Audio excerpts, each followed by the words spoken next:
Good morning, good evening, good afternoon, depending on where you are in this world. This is Hedge and Lee with a daily S&P 500 update. This is playing out to be quite accurate. Preponderance of prior evidence of performance speaks volumes to how exactly pretty much the same pattern of an upward pointing wedge will play out. We have reviewed these four prior patterns closely before. There was a very small overthrow for the completion of wave 5 of this ABC. Price breached to the downside the lower white trend line, and as is very common, once it breaches, it tries to come back and kiss the underbelly side of the lower white trend line, maybe sometimes even briefly come back inside, only to go back down again.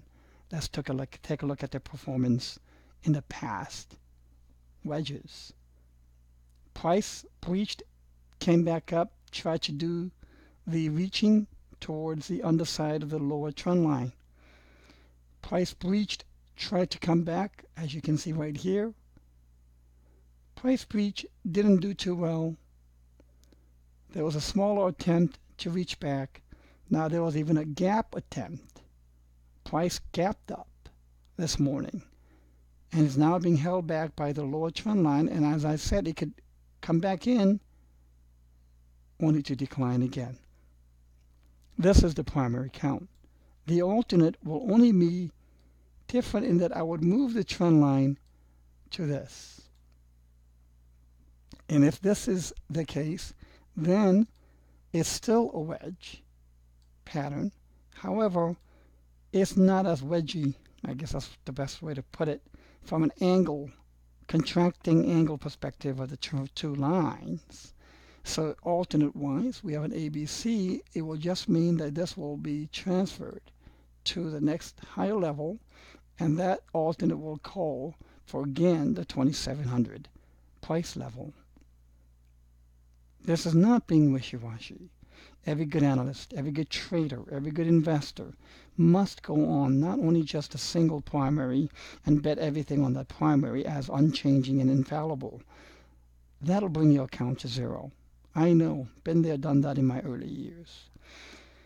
Having this kind of alternate, top alternate, or multiple candidates of alternate scenarios is a requirement because sentiment that moves prices is very capricious.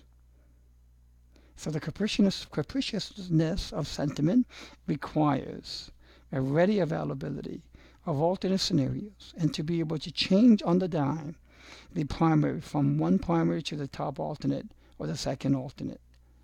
That is the only way to be successful. And to be able to do that takes experience and practice, and more practice, more experience, more losing trades, more winning trades, until you can tip the scale of trades in your favor in 20 different trades. If you can get 15 trades to your favor with the other 5 with stopped out small losses, great. So again, the alternate shows this. Primary remains as this, which is calling for lower lows to start. Maybe this afternoon, tomorrow, or in a couple of days. I hope you found this to be helpful. Have a great day.